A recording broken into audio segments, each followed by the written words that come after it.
l'Adriatique, si vous regardez la carte géographie, une ville qui s'appelle Crotone. Crotone.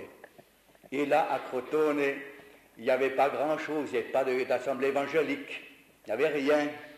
Et évidemment, un jour, un jeune pasteur puis moi, on a été là-bas il y a très très longtemps de ça, évangéliser cette ville de Crotone, avec nos guitares, le piano des pauvres sur le dos, et puis la valise avec la dynamite, la munition du ciel dedans, les petits testaments et tout. On est partis.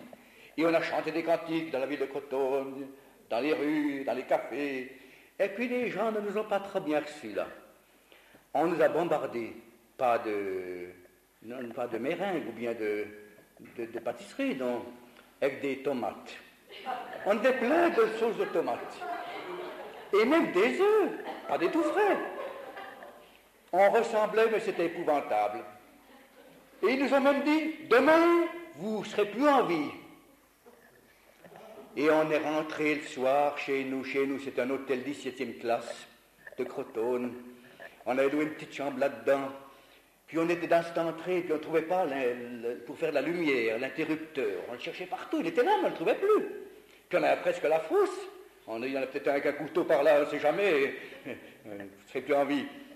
Finalement, on a dû taper. Puis là, il arriva l'hôtelier en pyjama, qui nous insultait. C'était près de minuit. Qu'est-ce qu'on fait pour du potin, du bruit là? Et évidemment, ce qu'il a vu tout de suite, c'était notre sauce tomate. C'était bien rangé par le Seigneur. Et il a voulu avoir des explications. Qu'est-ce que ça représentait ça, cette sauce tomate, tout ce commerce? Et elle lui a raconté. À 2 heures du matin, on était encore ensemble, qu'on causait, dans l'escalier. Oui. Puis à 2 heures du matin, elle est partie réveiller sa femme, la Maria qui dormait.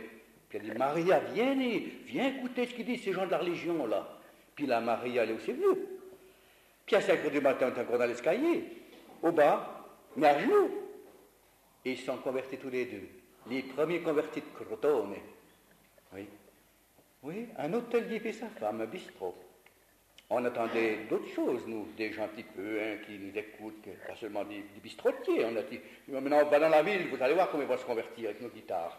C'est tout le contraire.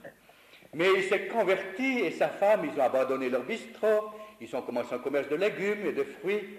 Et aujourd'hui, si vous allez à Crotone, il y a quelques années de ça, mais il y a une belle église qui compte plus de 600 membres, tous enfants de Dieu à Crotone.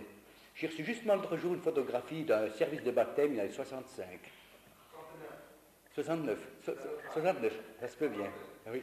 Eh bien, voyez-vous, ça a débuté tellement petitement, mais c'est Dieu qui fait ces choses-là. Comme Dieu est bon. Lui le même hier, aujourd'hui, éternellement. À Jésus au milieu du bonheur, lui répétez souvent merci, merci Seigneur. Voilà ce qui lui plaît, son cœur en est ému. Ah, sachant dire ces quelques mots à Jésus.